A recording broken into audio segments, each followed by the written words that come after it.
No se diga más. No se diga más. Por Top Latina. Vamos a darle la bienvenida a nuestro próximo invitado. Vía Zoom, en esta oportunidad, el reconocido abogado Carlos Salcedo. Doctor Salcedo, gracias por estar con nosotros. Bienvenido. Doctor, muy buenos días. Gracias por acompañarnos. Como siempre, muy agradecidos nosotros por su apoyo. Doctor, bueno, estamos lamentablemente en medio de esta situación, ya una semana prácticamente de los hechos acontecidos en la discoteca Jet Set la semana pasada. Y evidentemente, como es natural, ya toda la ciudadanía, la población en general, empieza a buscar respuestas desde el punto de vista jurídico y anticipando cualquier posible acción por parte, sobre todo o especialmente, por parte de los familiares de las víctimas. Hemos escuchado en las últimas horas planteamientos u opiniones legales que en lo personal me dejan sorprendido en cuanto a que en serio eso es lo que establece nuestro ordenamiento jurídico. Pero bueno, ¿quién mejor que usted para que nos diga, nos dé su visión en cuanto a qué se puede hacer desde el punto de vista jurídico del lado de los familiares de las víctimas? Bueno, ciertamente el Código Penal de la República Dominicana establece una sanción que parece menor para un caso de tanta envergadura. Se trata de una sanción de apenas de 3 meses a 2 años de prisión correccional. Antes del Código Procesal Penal, las penas estaban divididas en 3. Unas penas de policía y unas penas correccionales y penas aflictivas e infamantes. Las segundas, que son penas correccionales, son las penas medianas.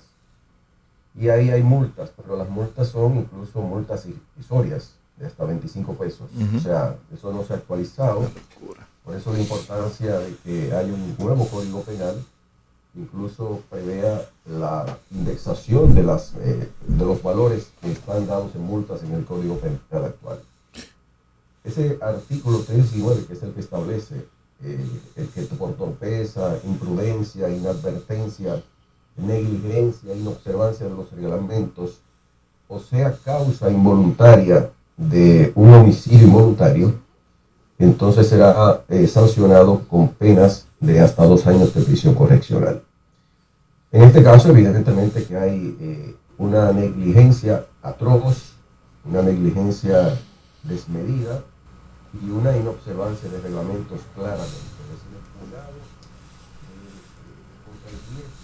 En una edificación de esa naturaleza y más un centro nocturno que aloja una cantidad enorme de personas, tiene que tener el cuidado muy esperado por parte del propietario, de los propietarios, pero al mismo tiempo las prevenciones del lugar por parte de las autoridades. Es decir, que aquí hay una responsabilidad directa del dueño o de los dueños, pero al mismo tiempo de las instituciones públicas llamadas a preservar la seguridad en el ámbito de ese negocio, de ese tipo de negocio también. Hay leyes especiales incluso que regulan, además de las edificaciones, su mantenimiento.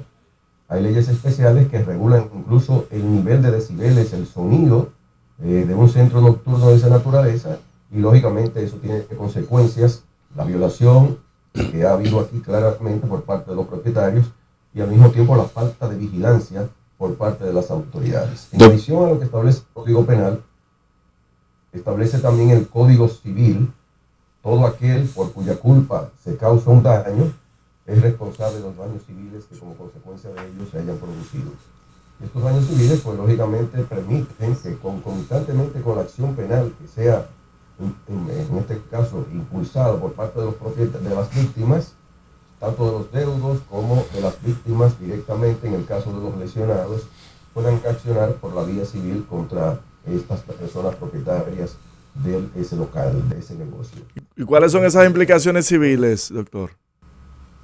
Las implicaciones civiles son daños y perjuicios que son cuantificados, en este caso en la demanda por cada uno de las víctimas, y el juez finalmente es el que fija los daños materiales y también los daños morales. Todos los daños que se puedan prever, en este caso, que son daños por lesiones físicas, por muerte, toda la aflicción que haya causado a los familiares, a los deudos, en el caso de los muertos, y en el caso de los lesionados, directamente las víctimas pueden iniciar esa acción y obtener una indemnización, que en este caso, por ser un hecho tan lamentable, donde hay muertes colectivas, 221 personas, tantos heridos, pues evidentemente la cuantía del daño, primero, se va a identificar un daño material y moral individualmente. Es decir, no es una acción colectiva, en el sentido de que todo se va a sumar para que sea un daño que finalmente se le vaya a pagar a una sola persona. Cada persona, en este caso, tendrá la oportunidad que, aunque se haga una demanda colectiva, en el sentido de que todos figuren, o una parte importante, una sola demanda, el juez va a tener que necesariamente identificar la cuantía del daño y perjuicio que se pueda causar para cada uno de los lesionados, para cada uno de los deudos de los fallecidos en el caso particular. Evidentemente que se trata de una sanción civil y de una sanción penal menor en el caso de la acción penal, pero una acción civil que va a tener una cuantía importante de daños materiales y de daños morales. Doctor, ¿cuáles son esas instituciones que usted como abogado pues ha podido identificar que pudieran cargar con parte de esa responsabilidad y que pudieran entonces verse en los tribunales también?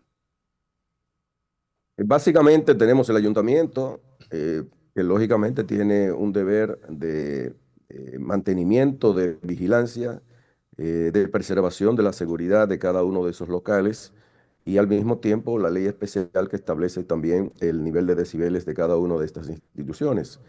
Todo eso corresponde al Ayuntamiento del Distrito Nacional, pero también al Ministerio de Obras Públicas y Comunicaciones.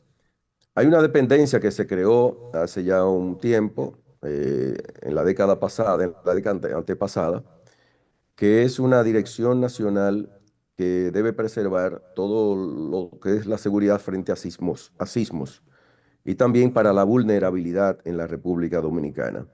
Y establece obligaciones, en este caso de seguimiento, de vigilancia de la seguridad de cada una de estas empresas, instituciones, negocios que guarnecen donde hay tantas personas, en este caso divirtiéndose, que van a vivir la vida y que lógicamente necesitan que haya una prevención por parte del Estado Dominicano. Y esa responsabilidad es compartida por esas tres instituciones, básicamente. Okay. Ahora, doctor, al día de hoy, lo que hemos sabido es que el Ministerio Público se anunció el fin de semana, ya definitivamente abrió la investigación.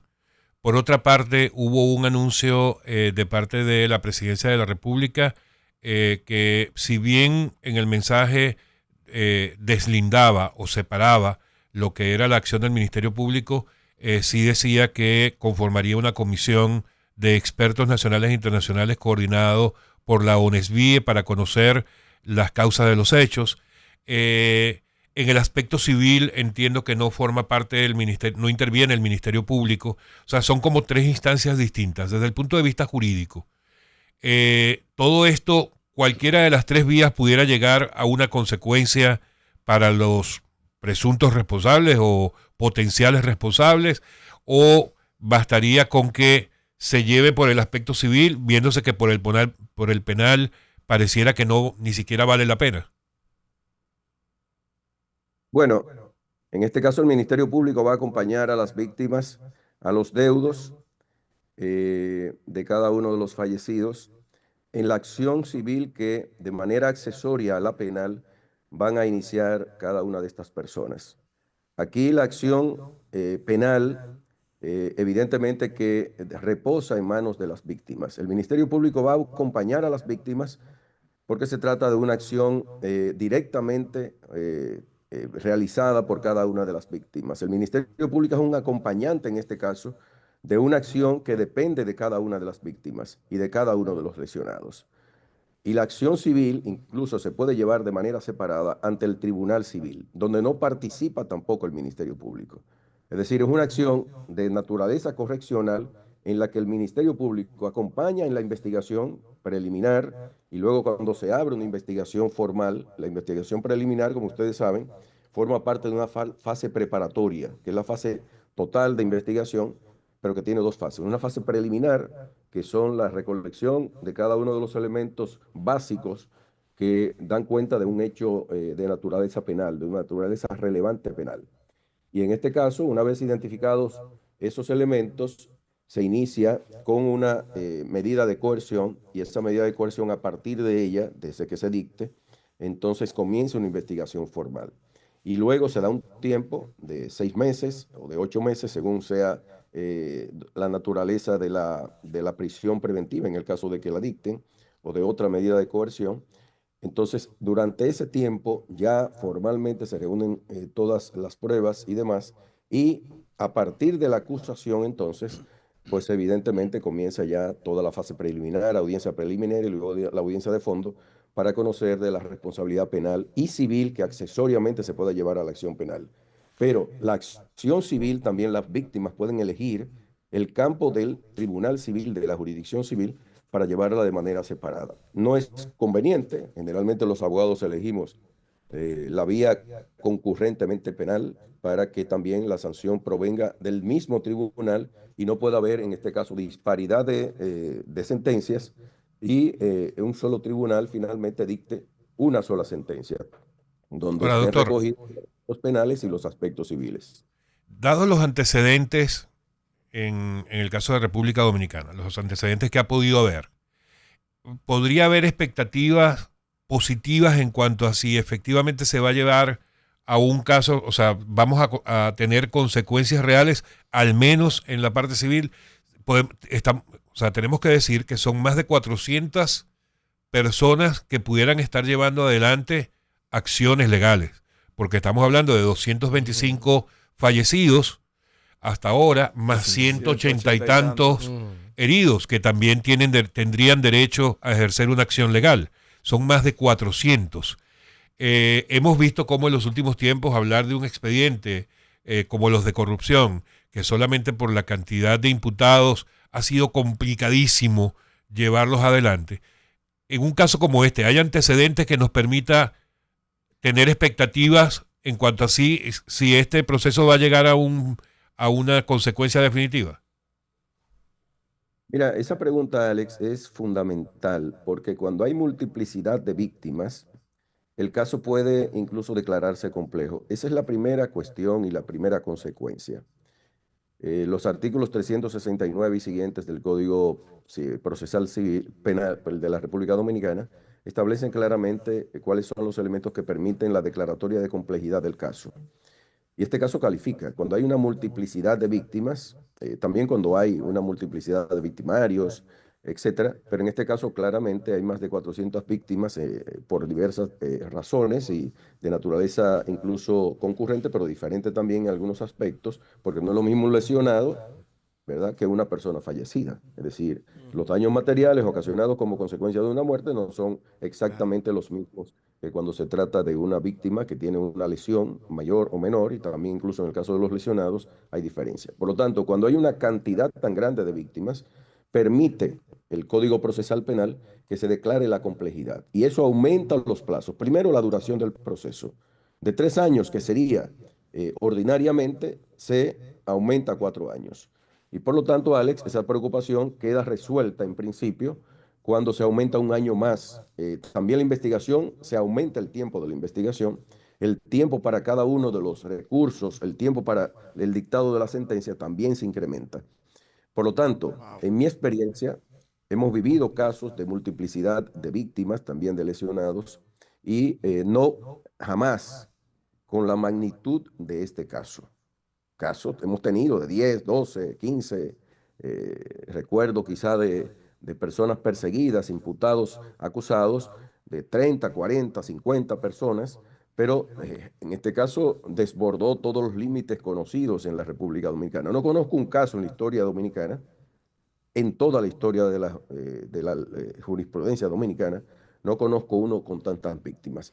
Eso va a hacer, evidentemente, que pueda haber algunas dilaciones provocadas precisamente por la cantidad de víctimas, que no necesariamente todos van a participar en un momento determinado. Sin embargo, por el interés de las víctimas y porque habrá abogados por cada uno, o habrá abogados para muchos en algunos casos, pues eso permitirá que haya un nivel de eficiencia. La sala o las salas que tengan que albergar 100, 200 abogados, etcétera, no creo que exista en la República Dominicana. Habrá que ir seguro a la sala formal que tiene la Suprema Corte de Justicia, donde sí hay una cantidad enorme de sillas. De hecho, nosotros hemos estado ahí en algunos casos de cierta magnitud o de magnitud muy conocida en la República Dominicana. Pero de entrada, el hecho de que haya una sola persona o dos o tres instituciones perseguidas, pues evidentemente también nos da la esperanza de que no necesariamente eso se va a tornar en envíos y reenvíos permanentes ocasionados por esta situación. Porque en este caso las víctimas, que son las personas interesadas en perseguir una acción de manera pronta y cumplida, pues evidentemente van a colaborar para que sea eficiente la administración de la justicia en tiempo y al mismo tiempo en la decisión que se debe procurar.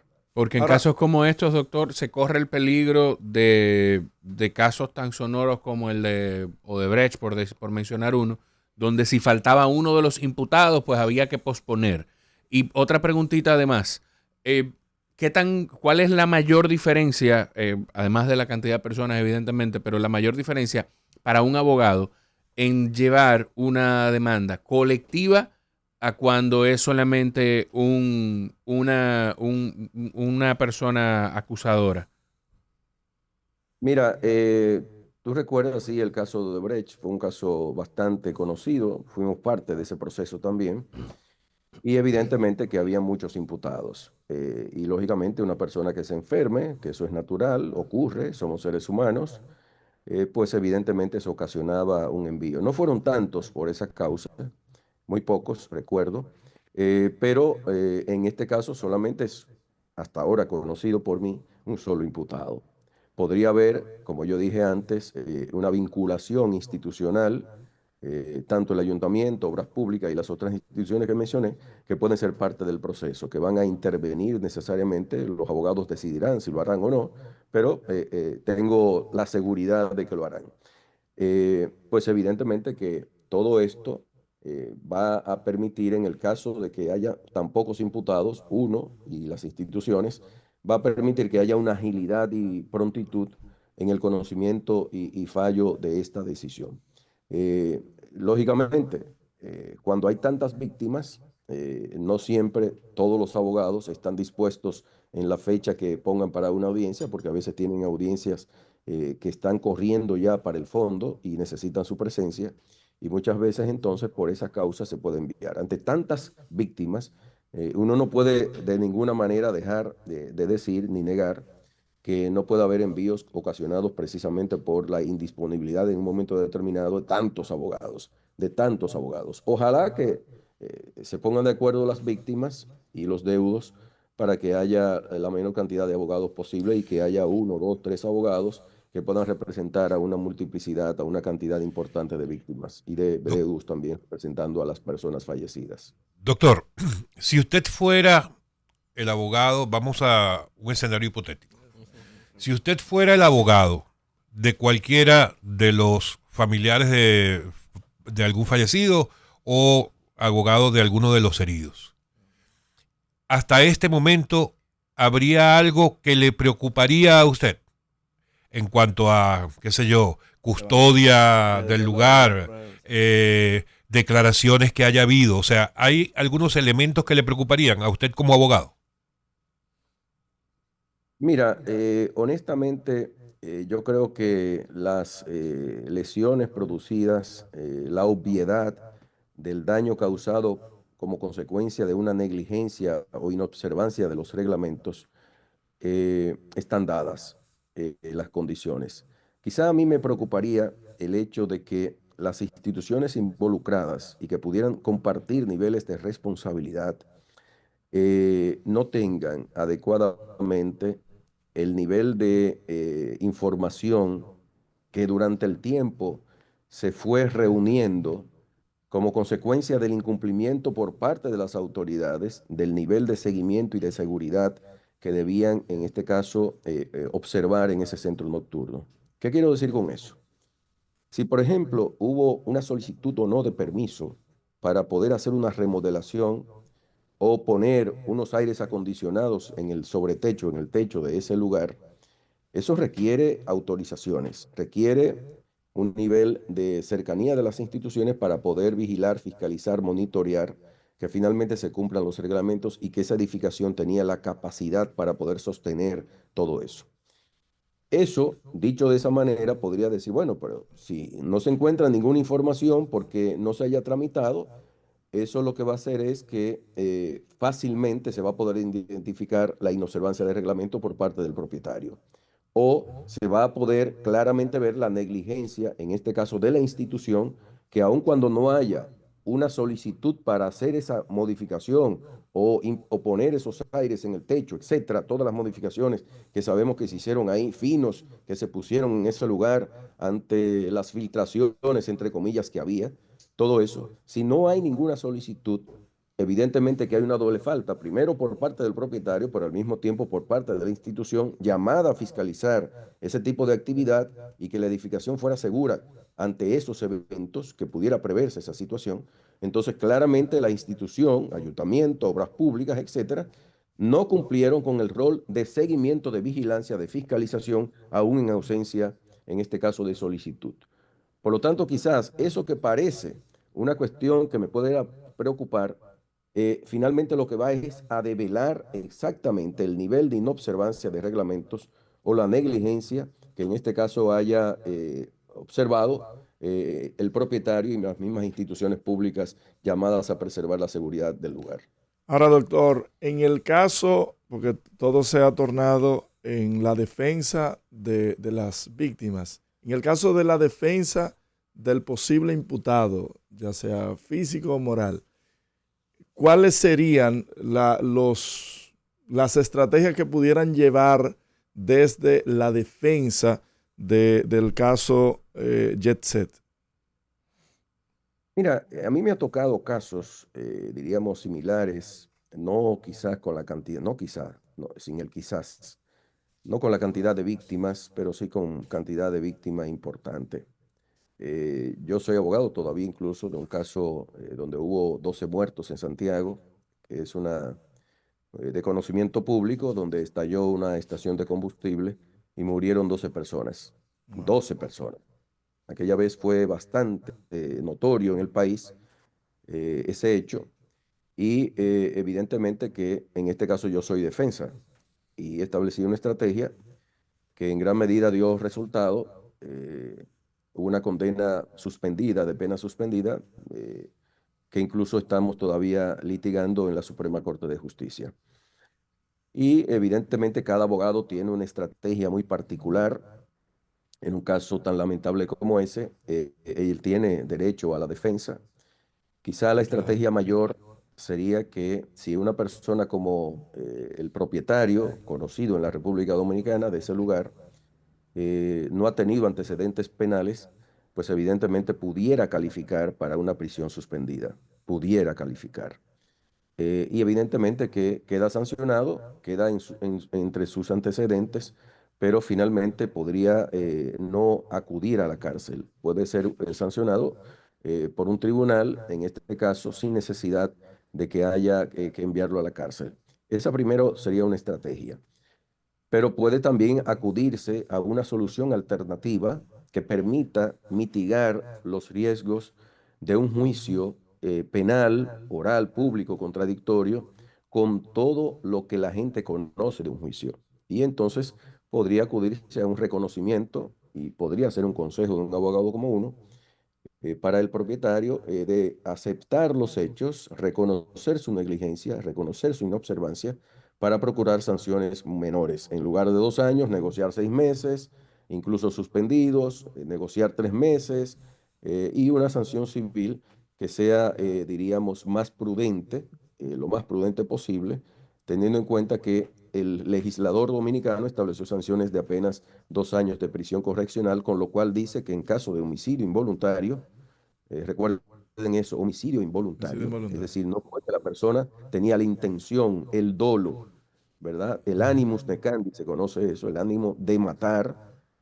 sino que simplemente un hecho inadvertido, un hecho que en este caso puede ser calificado como negligencia o inobservancia de reglamentos, fue el causante de daños tan importantes.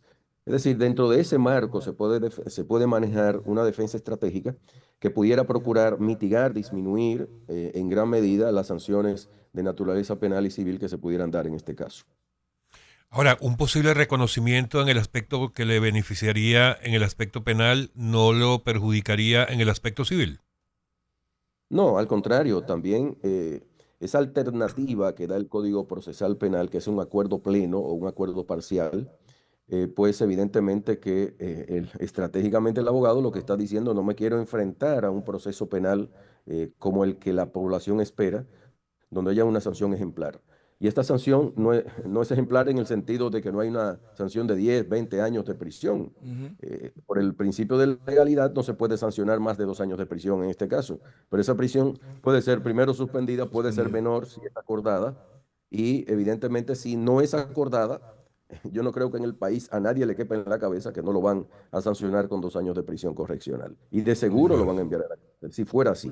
Ahora, estratégicamente usted se reúne con su cliente y le dice, mira, aquí la alternativa que tenemos es hacer una buena transacción, una buena negociación con el Ministerio Público, que va a participar en el proceso, y también con las víctimas.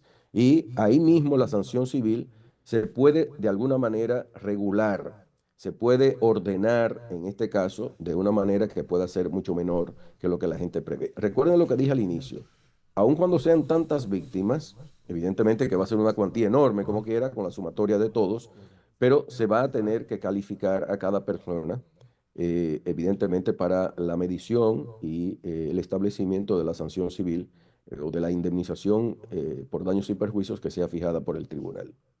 Doctor, en cuanto a los temas que le podían preocupar, el tema de la custodia, tanto del lugar como de todo lo que se han llevado del sitio, han dicho que se han llevado algunos escombros a Santiago, otros en algún otro lugar acá. ¿Le preocupa con lo que ha estado viendo desde afuera para efectos de un posible caso?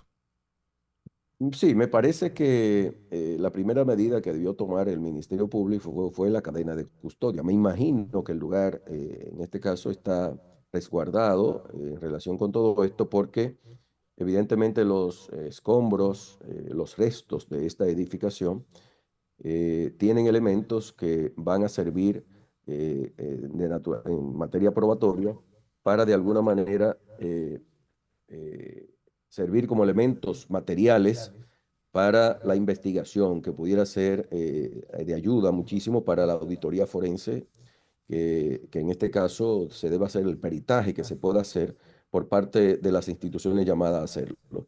Y esa custodia, reitero, corresponde al Ministerio Público. Sin embargo, decía que independientemente de la custodia o no de todo esto, las pruebas fundamentales son externas, es decir, incluso a la propia edificación, porque simplemente hay que acudir al Ayuntamiento del Distrito Nacional y certificar si esa persona hizo alguna solicitud para hacer alguna modificación en esa edificación. A obras públicas exactamente para lo mismo, a sismología, a la Dirección General contra los Sismos y de Vulnerabilidad, que en este caso preside el conocidísimo y calificadísimo ingeniero Reyes Madera, y simplemente esas instituciones van a certificar si se hicieron las solicitudes. Si no se hicieron, evidentemente que hay una inobservancia claramente de los reglamentos, y al mismo tiempo, si las instituciones nunca hicieron ninguna fiscalización, tendrán que necesariamente certificar que así obró, que no lo hicieron.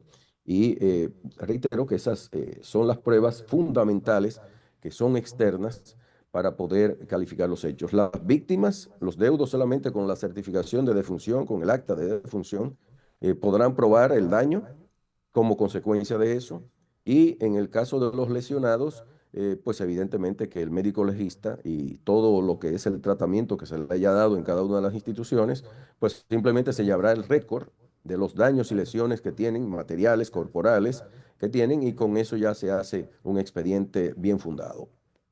Doctor, lamentablemente se nos acabó el tiempo, pero no quiero que nos vayamos sin hacerle una pregunta más de interés personal mío, y usted me excusa.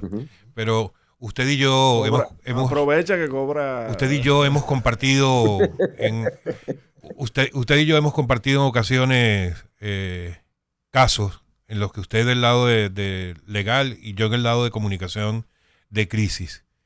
Y usted sabe, y probablemente tanto como cualquier experto en crisis, cómo se manejan estos casos. ¿Cómo ve usted que ha sido manejado hasta ahora durante estos días por parte de la empresa toda la situación? La empresa, su propietario.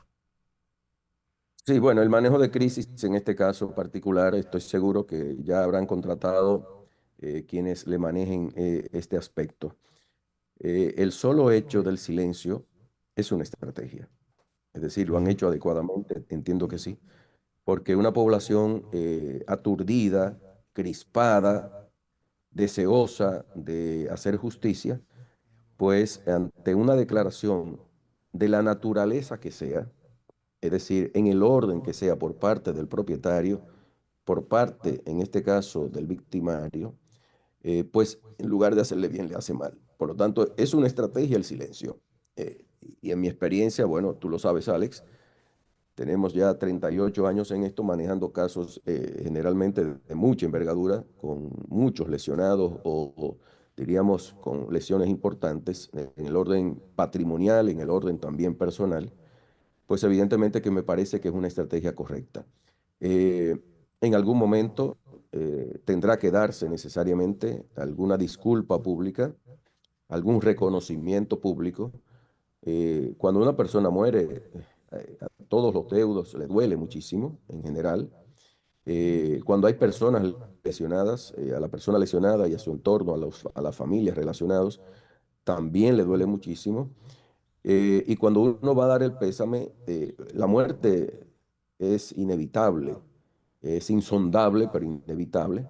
Y lógicamente cuando usted va a dar el pésame no hay forma de resucitar a un muerto. Cuando una persona ya está lesionada es un hecho cumplido. En Francia se le dice el fait accompli, es un hecho cumplido.